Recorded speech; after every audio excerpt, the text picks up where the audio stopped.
प्रणाम, नमस्कार।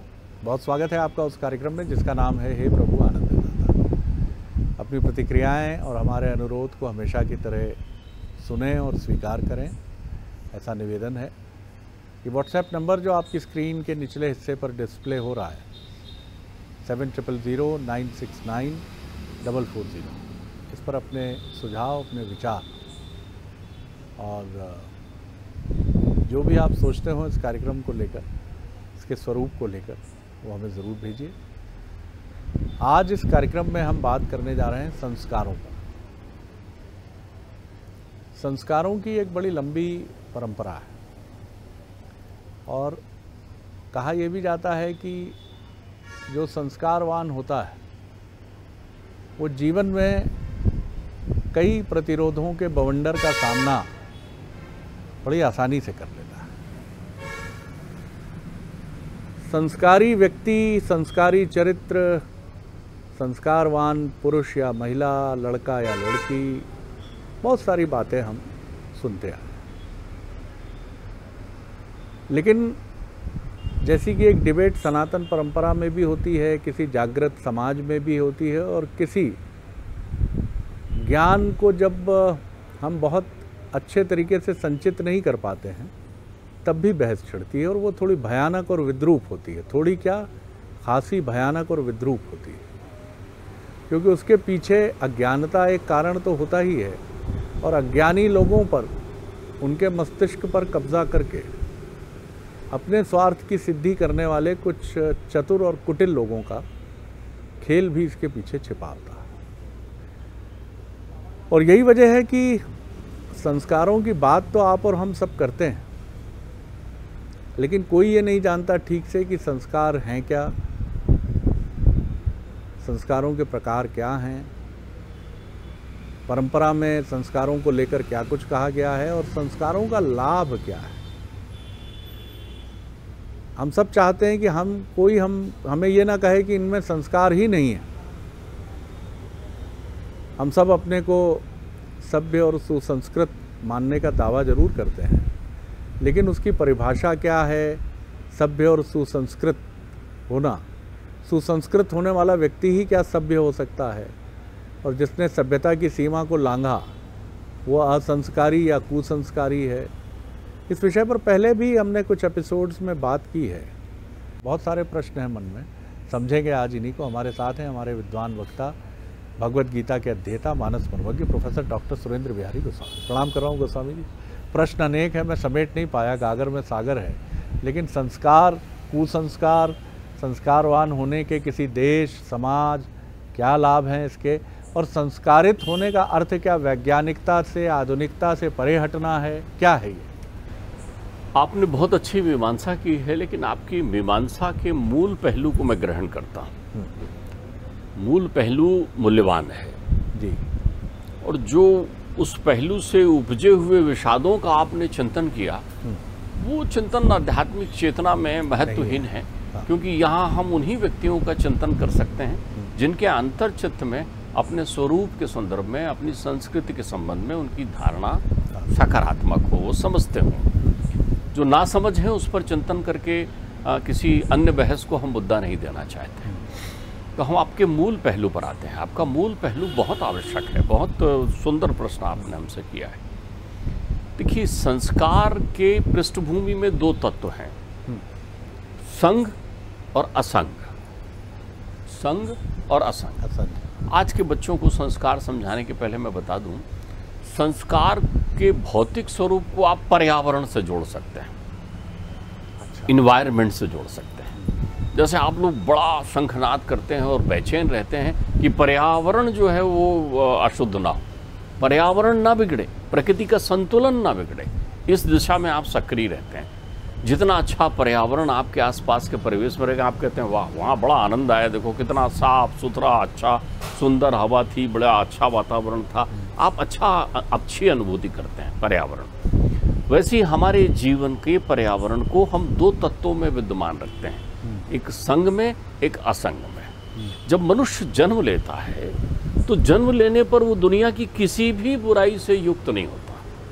तब आप उसको समझाने की ज़रूरत नहीं है उस बालक को कि देखो बीड़ी पीना अच्छा है कि नहीं अच्छा है। उसकी नग्नता में भी निर्मलता बनी रहती है, आप ध्यान रखिएगा। वो वस्त्र में हो तो सुंदर लगता है, वो वस्त्र में ना हो तो भी सुंदर लगता है, क्योंकि वो निर्मल है। आप ध्यान रखिए, उसकी निर्मलता जो है उसमें किसी प्रकार का विकार नहीं होता।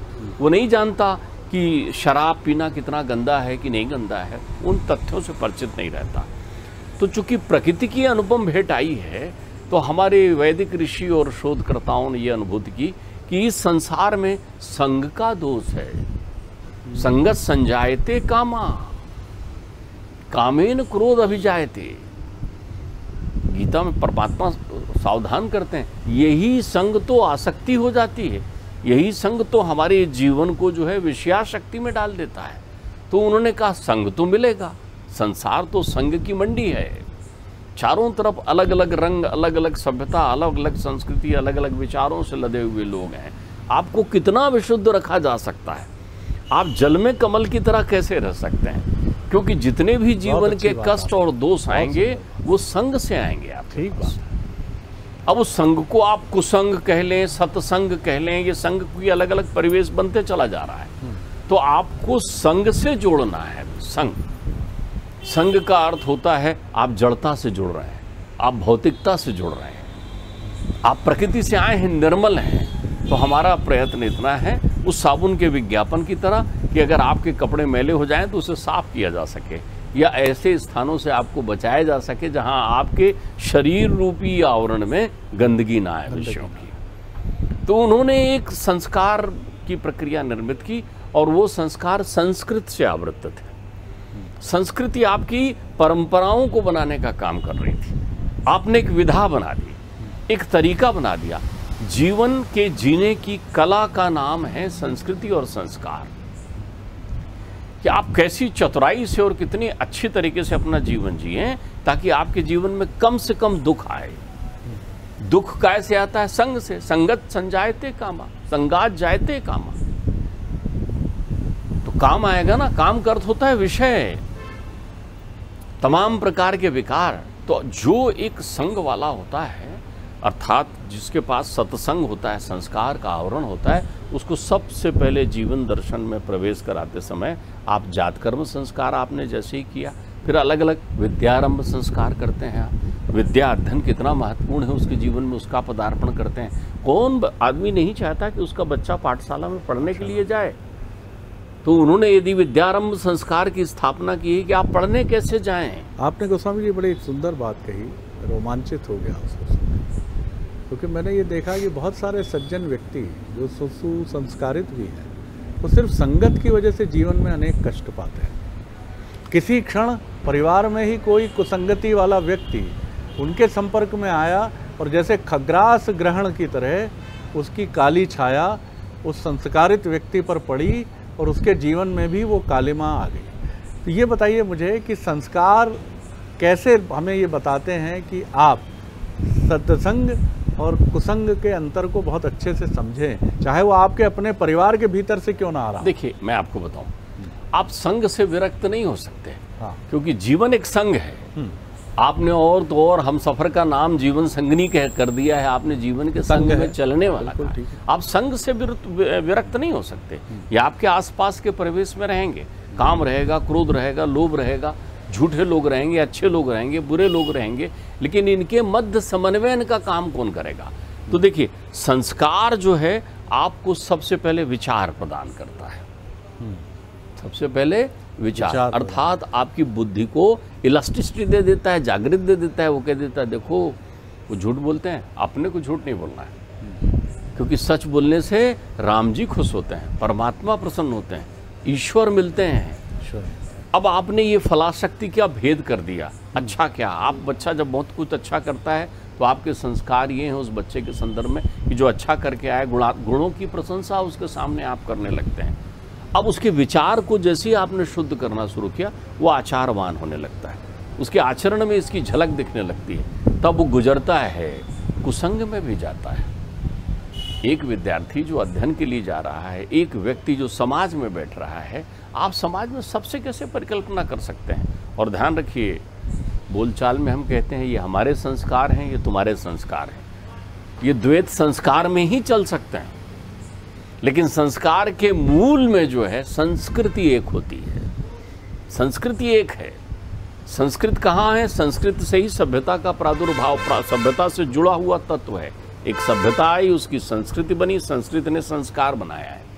तो अब आप समझिए, आप कुसंग से कैसे बचें, ये प्रभाव कर रहे हैं। तो आप यदि आपके अंतर्चित्त में संस्कार प्रवाहित हो चुके हैं, बालपन से संस्कार की प्रक्रिया प्रवाहित हो चुकी, आप विचारवान हो गए हैं ना। आप एक छोटा उदाहरण देखिए, 2 छोटे बच्चे अपना अपना टिफिन खोल करके खा रहे थे, भोजन कर रहे थे। एक बच्चा जो है सुंदर आलू की सब्जी, पराठे इत्यादि लेकर आया था। दूसरा बच्चा सुंदर अपना भोजन लाया था, आमलेट बनाकर लाया था। और ये उस बच्चे ने पूछा, क्या है आमलेट? अच्छा, हम आमलेट नहीं खाते। उसने कहा, हमारे यहाँ खाते हैं। खान पान, आपकी प्रत्येक प्रक्रिया उससे निर्धारित है। तो उस छोटे बच्चे को भी ये भान है कि मैं ये खाता हूँ, उस बच्चे को ये भान है कि मैं ये नहीं खाता हूँ। ये तथ्यात्मक विषय विरक्ति आपने कहाँ से दी है? बालपन के साथ संपोषित कर रहे हैं। इसलिए हमारे यहाँ लालन पालन का बड़ा अभ्यास होता है। अब ये तो बालपन की बात हो गई। अब अपन आते हैं आगे जीवन के साथ में। आगे जीवन में आपका जैसे पर्यावरण अशुद्ध होगा तो आपका जीवन अशुद्ध हो जाएगा। पर्यावरण के अशुद्ध होने पर आप ये देखिए ना, राम और कृष्ण के या हमारे अवतारों के या ऋषि मुनियों के या साधु संतों या महापुरुषों के बाल्यकाल को क्यों चित्रित किया जाता है? क्यों आपको बताया जाता है कि उनका बचपना कैसा था, वो क्या करते थे? जब वो तोतली बात करते थे तब से उनके क्रम को शुरू करके जब वो जीवन में हैं तब तक उनकी प्रक्रियाएं शुरू की जाती हैं। संस्कार की मर्यादा देखिए, भरत को सत्ता दे रहे हैं तो राम को दुखी होना चाहिए। राम को वनवास दे दिया तो कैकेयी के पुत्र भरत को सुखी होना चाहिए ना, कि अब मेरा छत्रप आ गया। लेकिन उनके संस्कार ऐसे नहीं हैं, दोनों विछोही हो गए हैं। राम आनंदित हैं कि आहा भरत राज्य संभालेगा, भरत दुखी है कि कैसे मेरे भाई साहब चले जाएंगे। ये संस्कार की बात है। आज संस्कारों ने प्रतिकूलता ले ली है तो आज हो क्या गया है, बेटी का स्वरूप बहू का हो गया है और बहू अपना बेटित्व खो चुकी है। बहू अपना बेटित्व खो चुकी, विरक्ति जागृत हो गई आपकी। चूंकि विचार शुद्ध नहीं रहे, उसमें इन्फेक्शन आ गया, संक्रमण हो गया है, तो आपके आचार गड़बड़ हो गए। अब आपके लिए वो भौतिकता प्रिय है, भले चाहे हमारे घर में धुआं निकलने से बगल वाले को खांसी सर्दी हो रही हो, हमें उससे मतलब नहीं है। हमारे घर में तो धुआं निकलेगा। मैं वस्त्र पहनूं या वस्त्र ना पहनूं, मेरी मर्जी। ये परंपराओं के विरुद्ध है, ये संस्कारों के विरुद्ध है। तो हमारे प्रत्येक आचरण, संस्कार का मूल उद्देश्य है वैचारिक उन्नति। और वैचारिक उन्नति से आप सन्मार्गी हो जाते हैं। आप सन्मार्गी हो जाते हैं तो आपके जो कर्म करने का तरीका है, उस कर्म में फलाशक्ति का अभाव हो जाता है। फिर आप स्वार्थगत प्रक्रियाओं में नहीं रहते। सबसे पहले ध्यान रख लीजिए, संस्कार और कुसंस्कार की ये परंपरा लगातार चलने वाली है, अनवरत चली आ रही है। पांडव संस्कारी हैं, कौरव संस्कारी नहीं है। राम संस्कारी हैं, रावण संस्कारी नहीं है। तो रावण तो इतना बड़ा विद्वान है, संस्कारी क्यों नहीं है? उसने उन परंपराओं का निर्वहन नहीं किया जो ऋषिपुलिस्त की परंपरा थी। उसने उस संस्कृति का अनुसरण नहीं किया, वैचारिक प्रक्रिया नहीं की जिसका वो विशेषज्ञ था। तो संस्कार हमें स्वार्थी होने से रोकते हैं।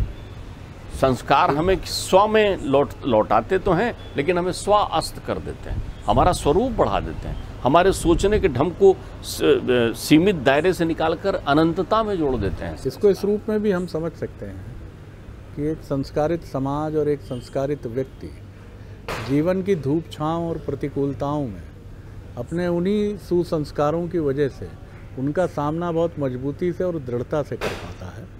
और इसी की विलोम स्थिति की अगर हम कल्पना करें तो एक कुसंस्कार में रहने वाला व्यक्ति प्रतिकूल परिस्थितियों में विचित्र प्रतिक्रिया देता है।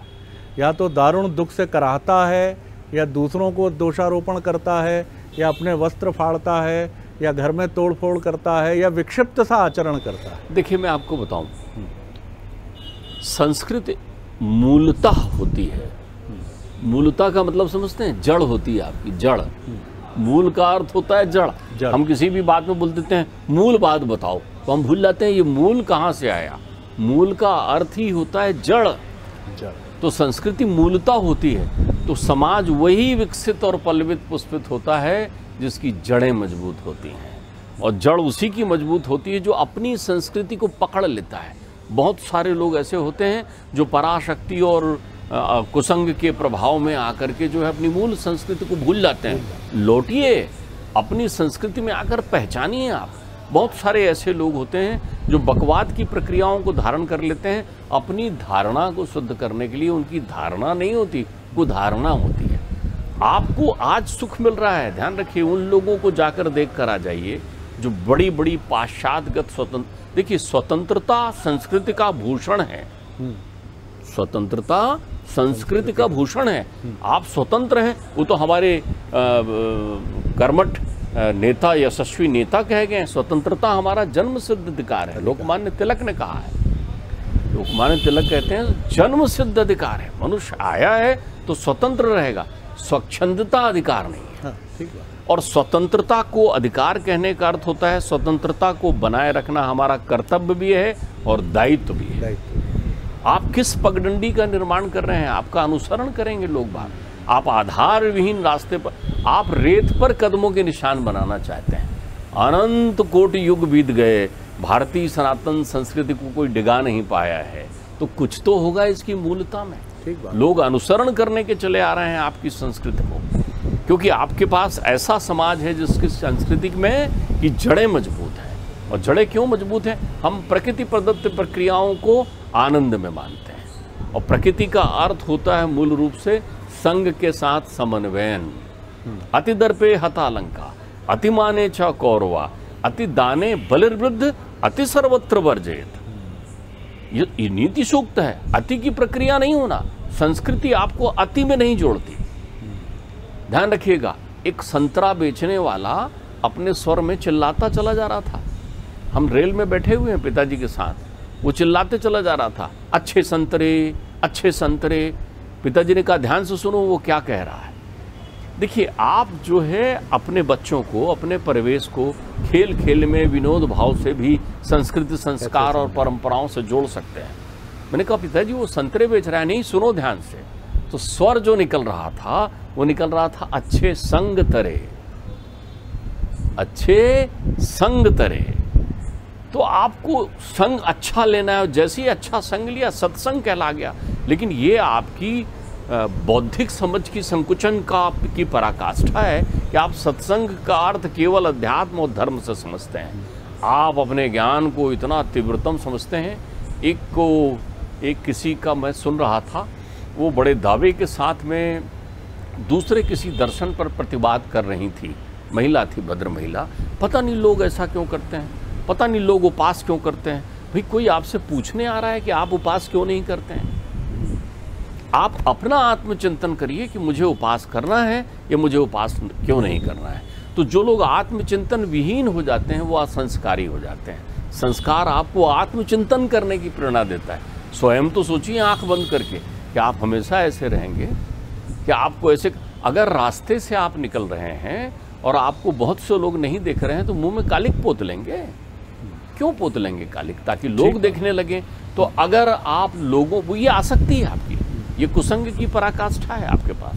तो अति दर्पे हता लंका, लंका में दर्प बहुत हो गया था। सौंदर्य, सोने की सोने की सोने की, कौन सी गति को प्राप्त हुई?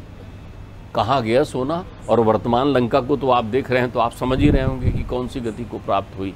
जब तक लंका में विभीषण रहे, लंका सोने की रही।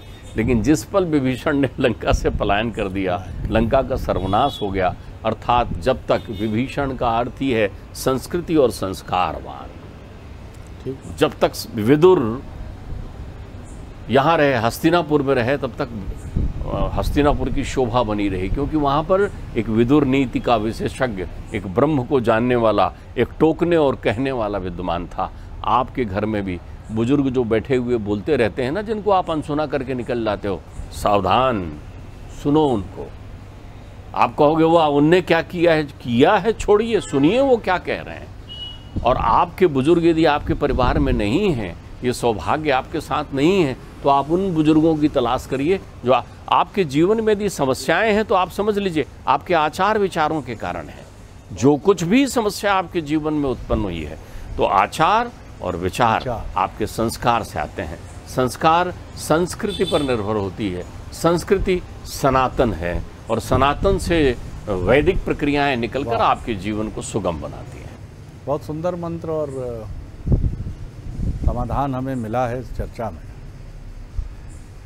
एक बहुत साधारण सा प्रयास तो हम सभी का यही होता है किसी भी बात को खारिज करने का, कि उसको आधुनिकता के पैमाने पर लपेट कर कह दिया जाए ये संभव नहीं, ये हो नहीं सकता। मैं तो आजकल 16-16 घंटे काम कर रहा हूँ, मेरे बस का नहीं है फास्टिंग करना, मुझे 6 बार खाना पड़ता। लेकिन ये अब इसमें दूसरा पक्ष जो है, जो इसका समर्थक है, वो नाना प्रकार की दलीलें देने में जुट जाता है। उपवास एक वैज्ञानिक प्रणाली है और बात मर्म को समझने समझाने से अधिक एक फूहड़ बहस में बदल जाती है। कौन जिम्मेदार है इसको छोड़िए। सत्य के साथ खड़े होने वाले व्यक्ति को सर्वाधिक विनम्र होना चाहिए, लेकिन कई बार इसका उलट हमें ये दिखता है कि दोनों ही पक्ष जो सत्याग्रही हैं, सत्य के आग्रह के साथ मैदान में हैं, वो ऐसी बहस करते हैं क्योंकि वहाँ सत्य की स्थापना से अधिक, सत्य तो स्थापित ही है, उसे क्या स्थापित करने की आवश्यकता होगी, लेकिन आप सत्य को लेकर मरने मारने पर उतारू हो जाते हैं और मूल विषय कहीं छिटक कर दूर चला जाता है।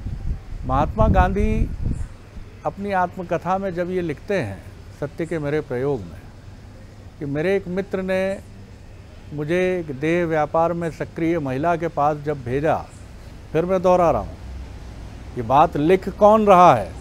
जिसने गांधी से महात्मा बनने तक की यात्रा तय की है, वो अपनी आत्मकथा में लिख रहा है। हम सब अपनी आत्मकथाएं नहीं लिखते हैं, लिखें तो पता नहीं क्या बवंडर हो जाए।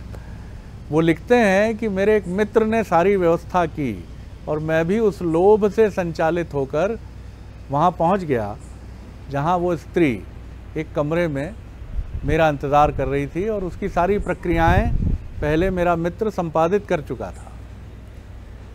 लेकिन उन्होंने लिखा है उस जगह कि पता नहीं क्या ये मेरे पूर्व संस्कार थे जिन्होंने मेरी रक्षा की। अंदर जाकर मैं ऐसा व्यक्ति हो गया जिसको प्रकाश दिख ही नहीं रहा था। मैं शर्माता हुआ, सकुचाता हुआ उस स्त्री के पास पलंग पर बैठ गया और उसी काठ के पुतले की तरह बैठा रहा। आखिरकार उस स्त्री ने मुझे कोसते हुए, बड़बड़ाते हुए कमरे से बाहर धकेल दिया। कुछ ऐसा ही अनुभव विवेकानंद जी का था, लेकिन वो भिन्न इस मायने में था कि उनके एक मित्र ने उनके यहाँ ऐसी स्त्री को भेजा और उस स्त्री ने जैसे ही विवेकानंद जी को छुआ, उनके नेत्र खुलने के साथ पहला स्वर था हाँ माँ, हाथ जुड़े हुए थे, हाँ माँ। और वो स्त्री इतनी लज्जित हुई कि बड़े बड़े नेत्रों वाला ये युवक जो यौवन से परिपूर्ण है, नेत्र खुलते ही मुझे कह रहा है हाँ माँ, बोलो माँ। ये संस्कारों की दो परिभाषा है। कोई कुसंगति में डूबा हुआ है, बचपन से ही कहा जा रहा है कि इनके तो बचपन से ही पाँव पालने में ही दिख गए थे, हमेशा गलत लोगों को चुना, गलत संगत की, माता पिता को दुख पहुंचाया। और किसी के लिए कहा जा रहा है कि साहब परिवार का पूरा दायित्व ले लिया था, 13 वर्ष की उम्र से परिवार का पालन पोषण कर रहे हैं। समझेंगे इसको भी। बहुत धन्यवाद गोस्वामी जी। अगले एपिसोड में एक और विषय लेकर उपस्थित होंगे। प्रणाम, नमस्कार।